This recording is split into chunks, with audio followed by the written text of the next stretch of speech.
you were chased too far out of bounds, or if you're routed in that direction. Chases are certainly going to be very interesting. Zed, a very mobile champion. Neither of these champions, however, taking Flash. They're both rocking the Exhaust Ignite. It's XiaoWeiXiao starting with the spinning slash. On the other hand, FeedOn, he's tossing shurikens every which way, and it's Harass City already. Yeah, it's the trades back and forth here. And you also have to understand that when you hit people with a spell, you don't take minion aggro. But if you hit them with a melee, you do take minion aggro. So you'll see a lot of the times they won't go for a melee auto attack trade unless they get their prey on the weak little passive off for that extra damage. And like right there, XiaoWeiXiao attacks and then he backs up immediately so he doesn't take any extended ranged creep DPS. You can see XiaoWeiXiao is just abusing that early Zed aggression. It's maximum sustain for these two, and I don't think we're actually going to be seeing any action. That's terrifically exciting until we get that level 3. XiaoWeiXiao using the spinning slash to push his wave just a touch faster, but FeedOn cleans it up no problem. Yeah, everybody's pretty much starting with around 51 armor and 750 effective HP on top of their already 600 or 700 HP that they started with because of all of those potions.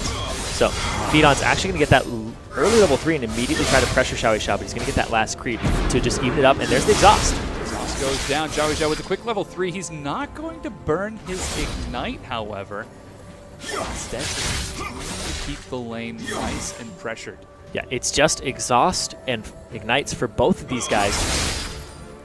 So a lot of pressure here. FeedOn does still have his in the bag.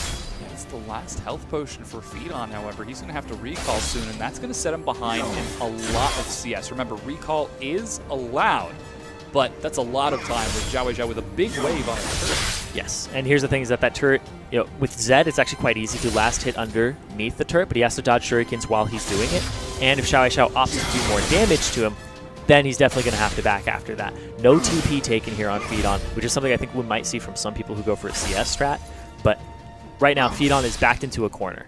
Tricky situation. To make a decision here. Do I stay in defender, recall? There's a chance that he could be dived by XiaoWeiXiao, who just about gets 200 energy for the full combo. Instead, XiaoWeiXiao plays it safe and lets the minion come up to the turret while he just harasses FeedOn down. Oh, he was looking for the spinning slash there, but couldn't find it.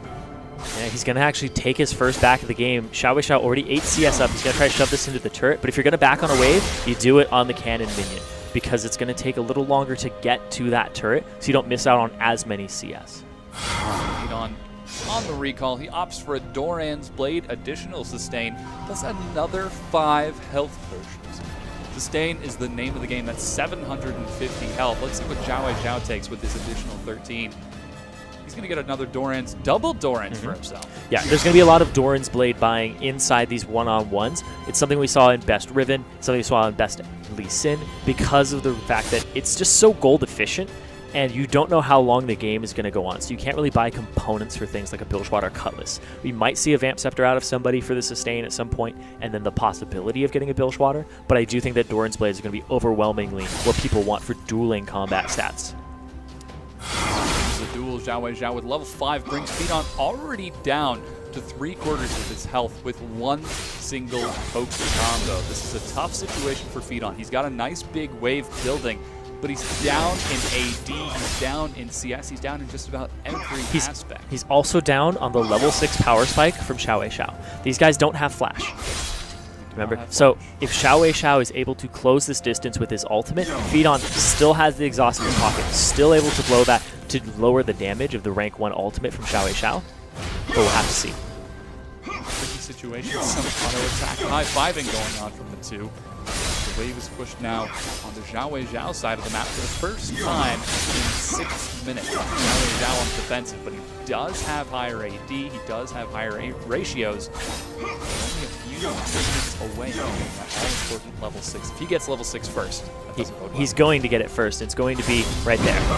Deathmark instantly drops, jumps in, and even tossing out the jump to pursue afterwards. There's the exhaust. Yeah, the exhaust blown there, which I thought would happen because he had held on to it for so long.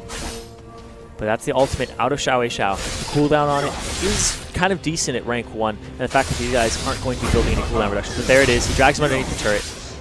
FeedOn taking a bit of damage from the turret, and XiaoWeiXiao soaks nothing. Yeah, and these trades, things like this, are actually going to be exponential in this game. XiaoWeiXiao was looking for a kill, but he just couldn't get in range for that last spinning slash. He's exhausted a bit aggressively. He does have Ignite off the cooldown, however. FeedOn dangerously low.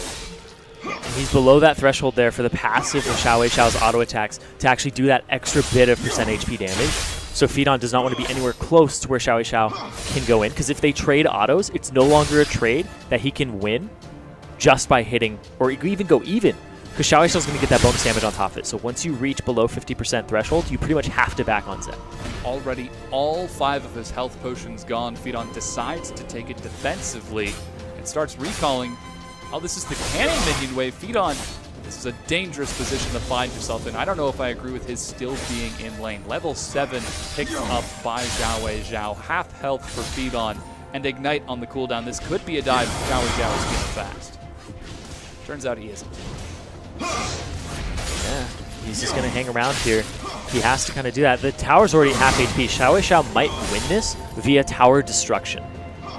That's the thing, his FeedOn is 10 CS down, he's down in HP, and his turret is about the same HP percent that he is. So he is in check right here.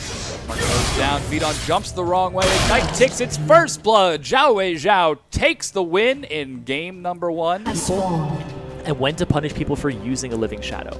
These are the types of things that we're going to be seeing all throughout the day, and kind of exploring people's dimensions of how they understand the game and how they understand Zed against another Zed. Absolutely. Again, this is FeedOn versus XiaoWeiXiao. We're getting right into game number 2. The minions have finally made it into the middle of the map. Curious to see what FeedOn takes this time. Shuriken the first time, but XiaoWeiXiao both times. Showing him wants to open up with the spinning slash, and it's echoed by FeedOn. Great response, instantly changing up his play style, and getting that wave push nice and aggressively. Unfortunately, costs him a bit of health, as XiaoWeiXiao is excellent on the range of that spinning slash. Every single one has landed so far. Okay, now he misses one. Goes down, aggressive play out of XiaoWeiXiao. That was exhaust for a single minion. Yeah, that's not an effective trade at all. I'll just go ahead and say that, pretty much point out the obvious. But right now, FeedOn's doing a much better job of taking pressure onto XiaoWeiXiao at opportune times. Both missed their shurikens, however, it's FeedOn who's lower, as he is taking more of those spinning slashes, but he's consistently He's still got Ignite in the pocket. Yeah, every single spinning slash has been on at least 2 minions, so FeedOn is getting more AoE across, but it's XiaoWeiXiao again with the better wave control. Yeah, it's going to take him 14 creeps to go ahead and get that level 3, but he's going to get it a little sooner than FeedOn if he keeps his pressure up. This is a tough situation for FeedOn. He's already down at low health, burning through his health potions. Both of our famous Zed players have only got a single health potion left. There's a 3. XiaoWeiXiao not going to push it that hard. And just harass it a little bit. Keeping the advantage. A nice cannon minion wave is going to get onto the turret, though. Yeah, they do make it into the turret range, so FeedOn doesn't have that much FeedOn. He hit level 3 pretty quickly, though. Yeah. I don't know if he's running EXP quints, trying something cheeky. I'm not quite sure. But we might see somebody run experience quints at some point in this game. But I don't know if it's going to work out for them, because Zed is just such a brawly champion that doesn't have really... I don't think we're going to see a lot of level 2 kills in these games. I think people are going to be able to play it a lot safer than that. The important spikes. Level 3, 5, 6, 7. At level 3, you gain 3 additional base HP, and at level 5, you gain 3 additional base HP. Level 6, we all know what happens then. It's either death mark or bust. Yeah. This time, FeedOn, he's not looking anywhere near as polished as he was in game number 1. Down 8 CS, down an enormous amount of health. Ignite takes down his trade. FeedOn. He should run back to the tier. Oh, he goes down. XiaoWeiXiao wins the set 2-0, making it look easy. Yeah.